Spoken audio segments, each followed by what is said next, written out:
네, 안녕하십니까. 저는 최윤섭입니다. 디지털 헬스케어 분야 혁신 연구하고 있고 관련 분야 스타트업에 투자 육성하고 있죠.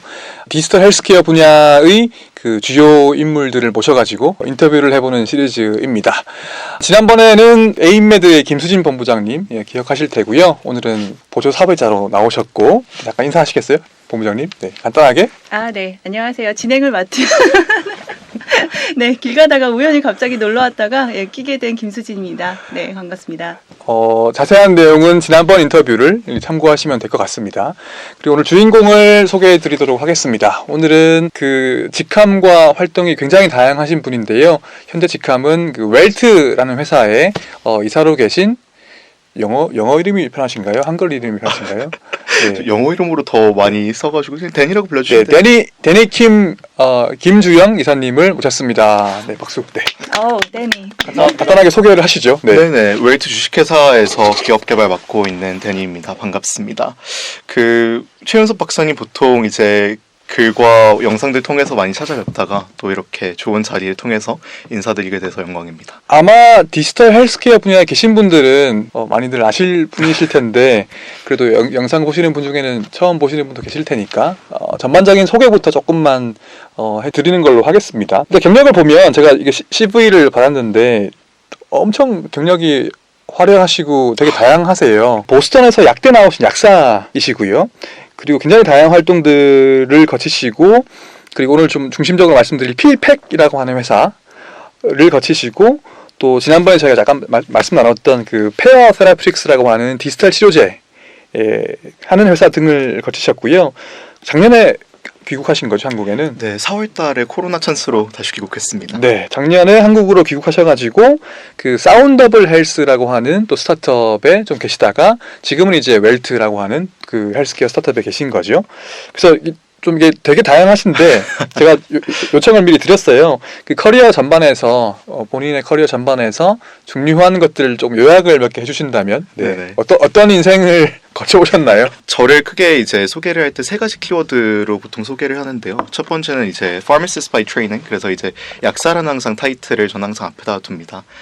저는 2세대 약사이고요. 아까 최 박사님께서 잠깐 소개해 주셨듯이 보스턴에 소재한 노스이스턴 대학교에서 지금 닥터 파마시, PharmD 과정 이제 마치고 있는 과정 중에 있습니다. 그래서 이제 두 번째 항상 얘기는 Operator by Heart라는 표현을 쓰는데 이제 스타트업 씬에서 저는 오퍼레이터가 뭐 어떻게 생각하면 잡부라고 표현을 할 수 있을 것 같기도 하고 실제 이제 그 그라운드에서 뛰는 사람들을 오퍼레이터라고 미국에서 많이 부르는데요. 저는 시작을 다행히 학교의 배려와 좀 이렇게 주변 분들의 이해로 일찍 커리어를 시작하게 됐습니다. 그래서 처음 시작하게 된 회사가 이제 필팩이라는 자그마한 스타트업이었고 그 당시 온라인 약국을 처음 이제 미국에서 경험을 했고요. 엑스타고 나와서 지금은 작은 회사가 아니죠, 거기가. 지금은 작은 회사가 아니죠. 곧 말씀드리겠지만. 네. 그래서 이제 두 번째 나와가지고 엑스타고 학교에 돌아가면서 뭘 같이 할 수 있을까 고민을 하다가 벤처 캐피탈로 넘어와서 그 당시 잠깐 이제 BC 펌에서 이제 벤처 파트너로 한 지난 3월까지 같이 일했으니까 꽤 오래 있었네요. 그래서 유니버시티 이코시스템, 대학들에서 흔히 나오는 그런 좋은 연구물들이나 아니면은 그 스타트업들을 발굴해가지고 투자를 하는 그런 역할도 잠깐 했었고요. 마지막으로는 소개해 주셨듯이 미국에 있을 때는 페어 테라피틱스라는 회사에서 Corporate Development 애널리스트로 잠깐 일을 하기도 했습니다.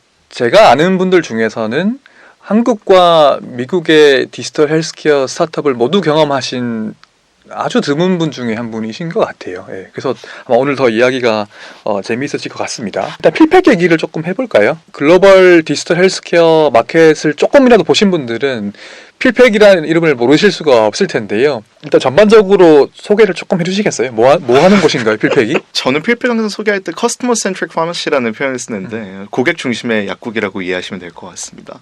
필팩 같은 경우에는 그 TJ 파커하고서 엘리엇 코엔이라는 약사하고 엔지니어 출신의 창업가들이 같이 만든 회사이고요. 한 분은 약사, 한 분은 엔지니어인가요? 네, 맞습니다. 저도 한국에서 부모님이 약사세요. 그래서 항상 그 부모님 어깨 너머로 배운 이제 혹은 보고 자란 그 약국의 모습을 머릿속에 기억하고 있었는데 TJ 또한 그 아버지가 약사셔가지고 어렸을 때부터 약사로 키워졌죠. 이 친구가 필팩을 시작하게 된 계기는 되게 어릴 적 얘기에서 시작을 해요. 미국은 알다시피 그 약을 복용을 할 때 그 보통 이렇게 표 보틀로 많이 복용을 하게 됩니다. 약통에 주죠. 그래서 네. 약통에 보통 이렇게 많이 나오게 되는데 이게 사실 대여섯 가지 약이 넘어가게 되면은 관리하기가 되게 힘들어요. 그래서 어렸을 때 그 약 배달을 이렇게 자전거 타고서 주변 동네로 다닐 때 그 할머니들이 약 그 필 보틀 그러니까 약 그 통에다가 하나하나 막 그 글씨 쓰시면서 주일만 되시면은 약통을 막 정리하고 하시는 그런 모습들이 너무 안쓰러웠던 게 기억이 났나 봐요. 그래서 그 나중에 이제 MIT 해커톤에 가가지고 뭔가 아이디어를 내고 그거를 솔루션으로 만드는 그런 자리가 왔었을 때 멀티도스 패키징 그러니까 우리 한국에서는 이제 쉽게 찾아볼 수 있는 그런 블리스터 패키징 오늘 안 그래도 살짝 갖고 왔는데요.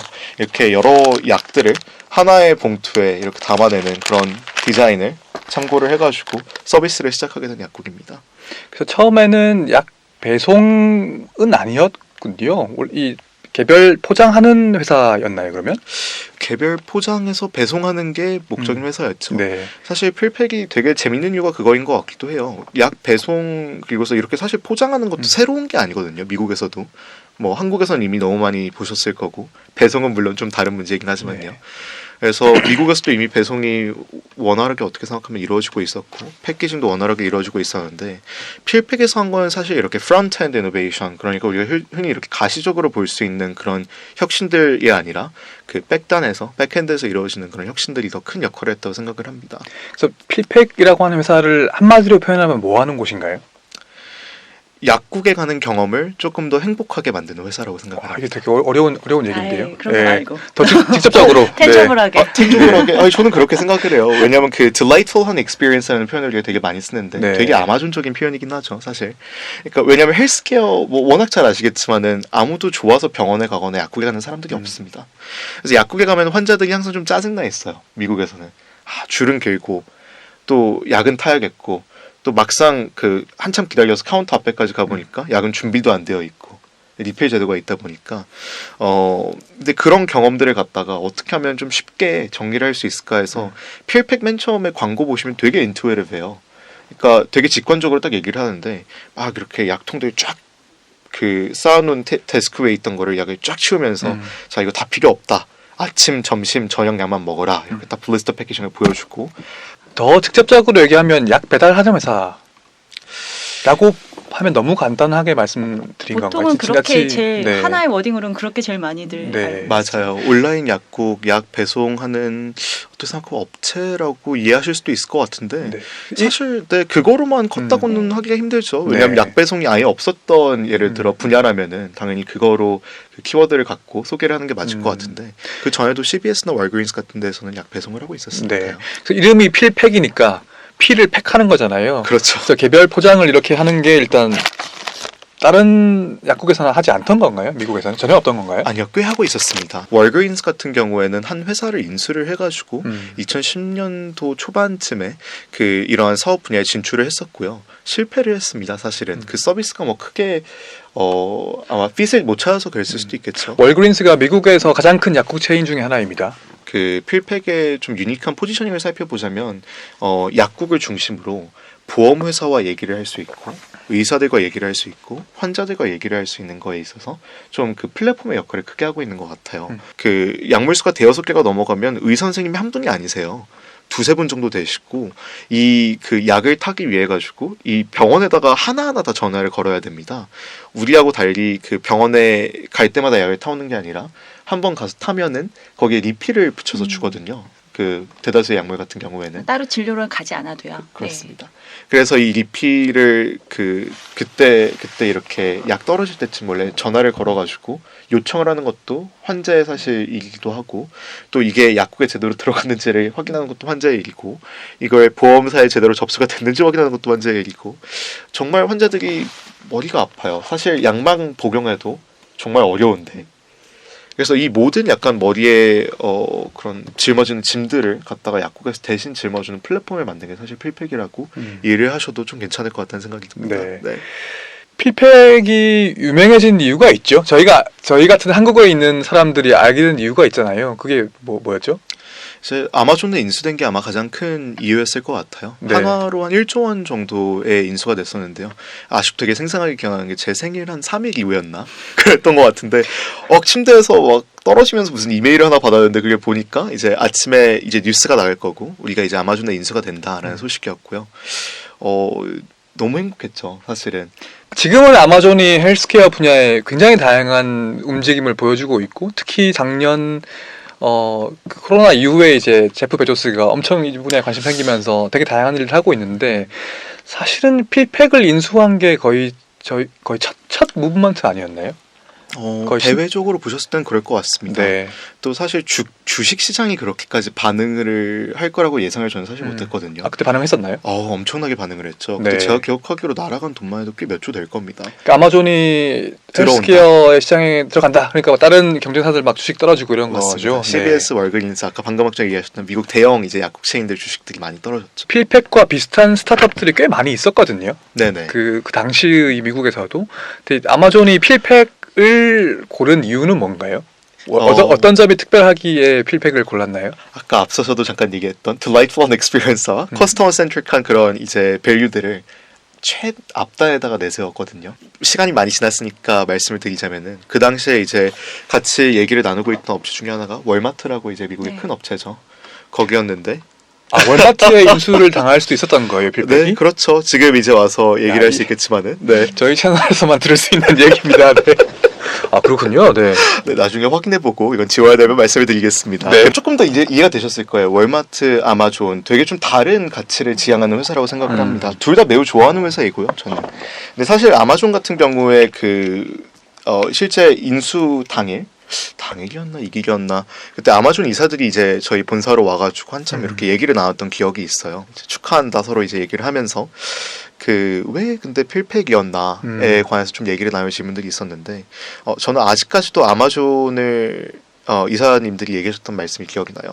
아마존을 한마디로 정의하면은 most customer centric company in the universe라는 표현을 쓰거든요. 네, 그게 미션이잖아요. 네, customer centric 고객 중심의 사고를 할 수 있는 그런 회사였다는 거, 그거에 큰 가치를 둔 것 같습니다. 그러니까 그런 측면에서 필팩도 이미 그런 가치를 아주 잘 지향해 왔기 때문에 서로 이렇게 핏이 잘 맞았다 이렇게 이해하면 되는 거죠. 네, 맞습니다. 사실 제가 실제 필팩에서 있으면서 했었던 많은 일들도 커스터머 익스피리언스를 약간 좀 디자인하는 일에도 많이 관여가 돼 있었는데요.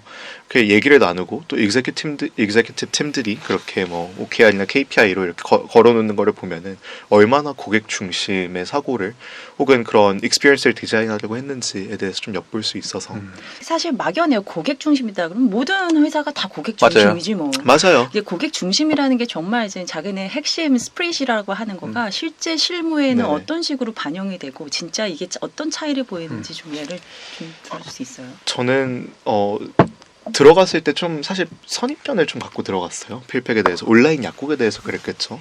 저도 약국 같은 경우에는 한국 약국에서 자라왔으니까 부모님이 두 분 다 약사셔서 그래서 과연 온라인상으로 특히나 이렇게 벌추얼리 약사들하고서 대화를 할 때 혹은 약국과 인터랙트를 할 때 환자들이 어려움을 느끼진 않을까? 혹은 약간 좀 비인간적으로 느끼진 않을까라는 고민을 되게 많이 했어요.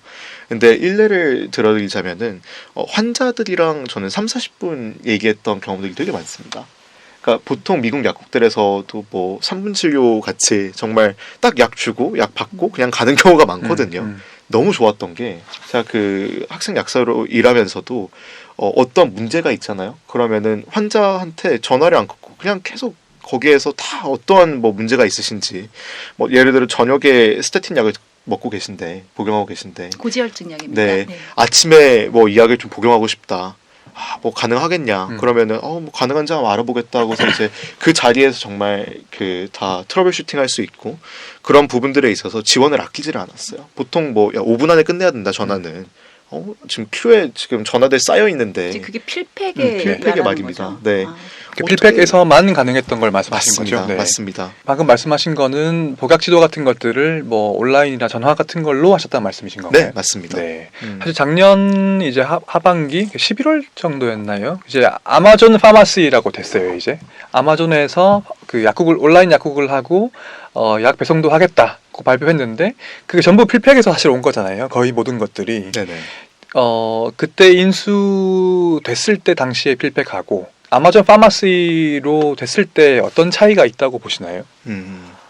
아마존 얘기는 항상 조심스러운데요. 네. 알아도 모른 척, 몰라도 모른 척을 해야 되는 주제이기 때문에. 네. 근데 이제 아마존 같은 경우에 넘어오면서 가장 큰 변화는 그건 것 같아요. 로지스틱스. 아마존의 가장 큰 장점이 미국에서 그 이틀 안에 배송이 가능하거든요. 우리나라로 치면 쿠팡 생각하시면 되겠죠. 근데 이게 미국 전역이 워낙 넓다 보니까 사실 필팩도 가장 부담을 가지고 많이 그렇죠. 있었던 부분이 유통망의 혁신이었고 그런 유통망의 혁신을 아마존에서 꽤 많이 도움을 줬을 거라고 생각이 됩니다. 아마존 입장에서는 그게 약배송 하려면 또 라이센스가 주마다 있어야 된다고 네네. 했고 제가 이제 뭐 얻어 들은 거는 이제 필팩이 50개 주의 라이센스를 모두 가지고 있기 때문에 네, 맞습니다. 아마존이 얘를 인수해 버리면 자동으로 다 배송할 수 있는 자격이 생긴다고 들었는데 맞나요, 그게? 네, 맞습니다. 네. 사실 그 전에 조금 더 하나 말씀을 드리자면 그 아마존이 실제 그 약국 라이센스들을 이렇게 취득을 하는 프로세스에 있었어요.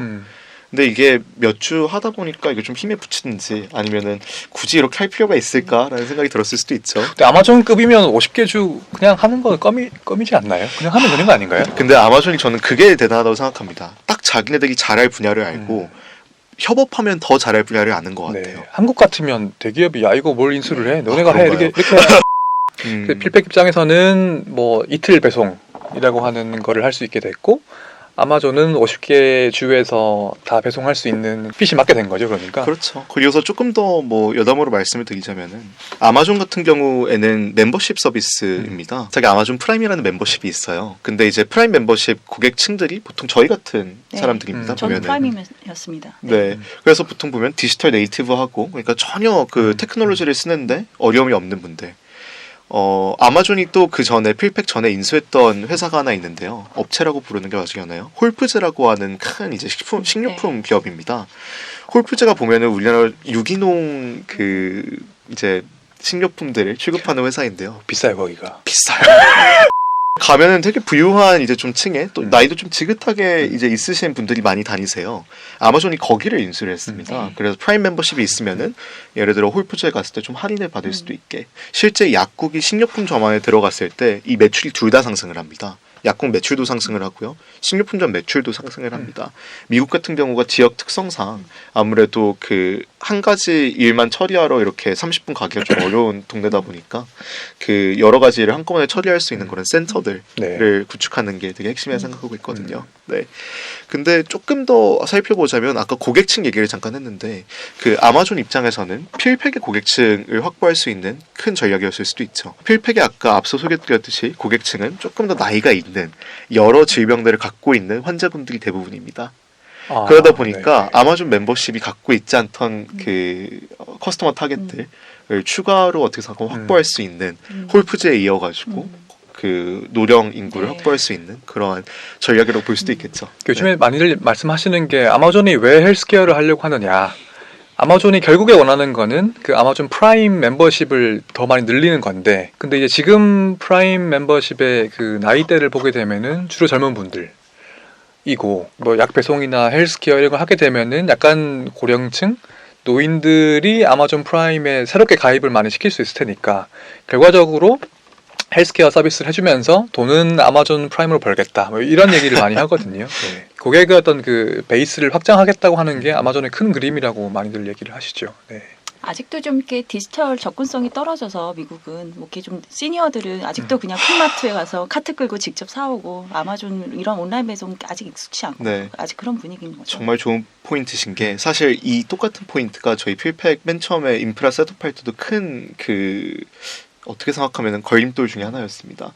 저희가 생각하기에는 앱 하나 팬시하게 만들어가지고 그냥 환자들 복약 지도도 거기에서 하고 약도 거기에서 신청하고 하면 될 줄 알았는데 안 쓰시는 거예요, 앱을. 당연히 콜센터를 만들었죠. 그래가지고 그래서 실제 그 많은 부분들은 전화로 이루어졌던 부분들이 상당합니다. 네. 기본적으로 아마존이 이제 이커머스잖아요, 온라인 쇼핑몰. 그렇죠.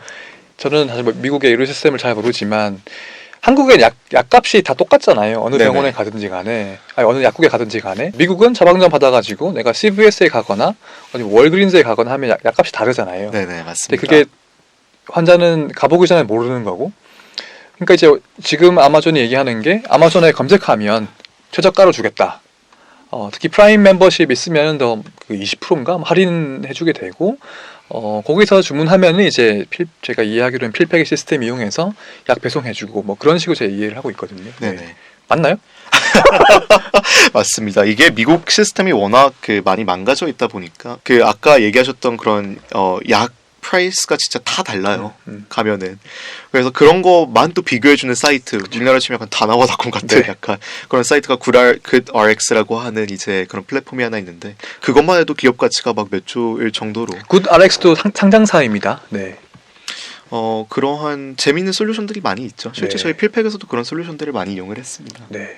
이제 아마존 파마시가 잘 되면 이제 다른 것들이 굉장히 많이 타격을 입겠죠, 사실은. 네. 그렇게 보는 시선들도 많은 것 같더라고요. 네. 그 생태계 파괴자가 되지 않을까 하고 있습니다, 사실은. 네. 그러면 아마존이 필팩을 인수해서 그렇게 2일 안에 배송해? 그럼 국내에서 적용은 어떻게 할까? 그러면 뭐 갑자기 놀라지 말고 관계자분도 있으시면 뭐 예를 들면 쿠팡 같은 데가 한국에서. 네. 한국에서. 국내에 적용한다는 건 뭐 물론 다 알다시피 지금은 뭐 배송이라는 게 이제 법으로 뭐 규제가 돼 있고 한데 이제 그런 것들을 우선 떠나서 네, 어쨌든 인더스트리로 봤을 때는 의견이 어떠신지 궁금해요. 우리도 이커머스랑 이제 약이 이렇게 배송하거나 네네. 이게 유통의 혁신 같은 것들이 할 수 있을까요? 사실 저는 유통의 혁신이라기보다는 경험의 혁신이라는 표현을 더 쓸 것 같아요. 유통은 혁신할 거 아무것도 없습니다. 물론 그 아마존 같은 경우에도 맨 처음에 북스토어 비즈니스로 시작을 해가지고 정말 기존에 있던 경쟁업자들을 다 그 내보내고 그 마켓 리더가 됐지만은 약국 비즈니스에서는 크게 그러한 혁신 혹은 디스럽션까지는 이루어지진 않았어요. 아직까지. 그래서 조금 아까 질문에 대답을 해보자면은 저는 경험의 혁신을 조금 더 말씀을 드리고 싶네요. 실제 지금 한국의 규제 상황에 봤을 때 그 아마존 필팩 모델이 그대로 들어오기는 한국엔 되게 어렵고요.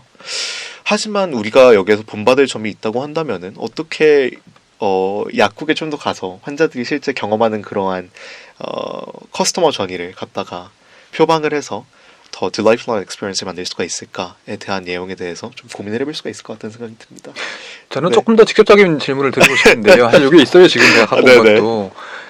그러니까 단적으로 말씀드려서 한국에서 불법이잖아요. 네네. 사실 그 처음에 TJ가 어릴 때 자전거 타고 어디 배송 갔다 그랬잖아요. 불법. 불법. 안 됩니다. 네.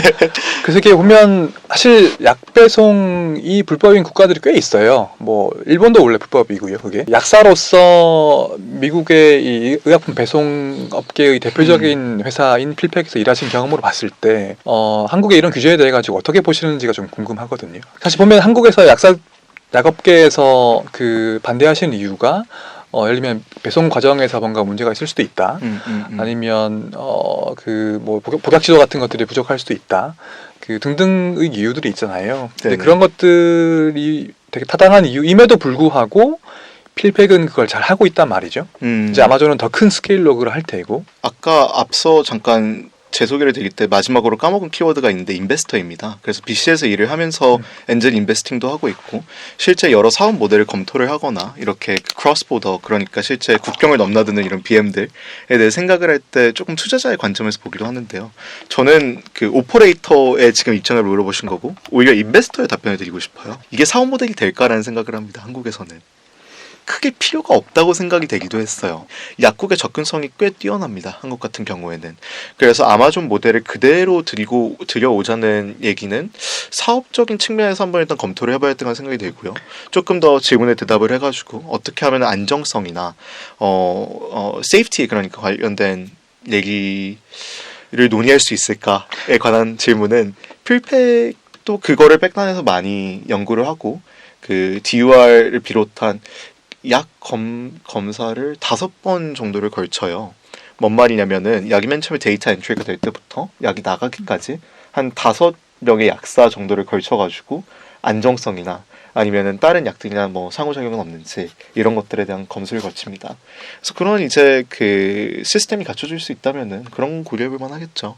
근데 저는 약간 생각은 다른 게 뭐 아무리 우리가 이제 지리적으로나 이런 게 미국과는 다른 여건이라고 하지만 우리 뭐 편의점도 뭐 도처에 널려 있고 하더라도 그래도 이제 이커머스가 이렇게 시장이 크고 네네. 했던 거기 때문에 이게 뭐 뭐 그런 것들 때문에 우리 시장이 작거나 이게 사업성이 좀 낮다고만은 볼 수 없지 않을까? 또 니즈가 있지 않을까? 그래서 사업성하고 또 이게 규제에 대해 가지고선 좀 별개로 보는 게 맞는 것 같고요. 네네. 제가 원격 의료 할 때도 항상 말씀을 드리는 거지만 이거 필요 없고 사업성이 낮다고 해서 불법을 만들어야 되는 건 아니거든요. 네. 그래서 이게 이제 뭐 사업성을 떠나서 이제 약사이시니까 일단은 예를 들면 한국에 지금 마켓컬리 같은 보면 뭐 새벽 배송 같은 거 하잖아요. 신선식품 같은 것들.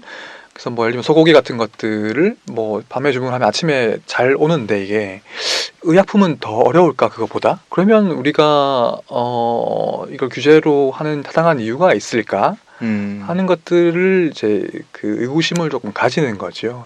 왜 규제를 하시는지 이유는 잘 이해하고 있습니다. 근데 이제 필팩에서 일해본 신 입장으로서 그게 어떻게 그 약업계에서 우려하시는 바를 생각하시는지 궁금해서 여쭤본 겁니다. 네. 저 같은 경우에도 그 한국에 온 지는 지난 4월 달이 거의 처음이라 가지고요. 그 계속 뭐 원격 의료를 벌추얼 배송이랑 원격 의료를 비롯해가지고 의약품 배송 같은 경우에도 차차 계속 배워나가고 있는 것 같아요. 결국에는 환자 입장에서 생각을 해야죠. 그래서 환자가 필요하다고 생각하면은 그거는 법이 적극적으로 나서가지고 그거를 충분히 맞춰줘야 되고 또 실제 나중에 얘기할 거지만은 디지털 헬스케어에서 의사, 약사들의 역할이 조금 더 늘어나려면은 그런 규제 또한 같이 바뀌어가지고 앞서 나가는 그런 시스템을 만드는데 일조를 해야 된다고 생각합니다. 네, 솔직히 좀 되게 민감한 얘기일 수도 있는데요. 네, 일단 요런 잘 대답을 했을지 모르겠네요. 네, 필요하시면 제가 편집할 테니까. 알겠습니다. 아까부터 가만히 있어 저는. 지금까지는 필팩에 대한 이야기를 조금 했었고요. 이제 그 다음의 커리어이셨던 그 페어 테라픽스 얘기를 좀 해보겠습니다.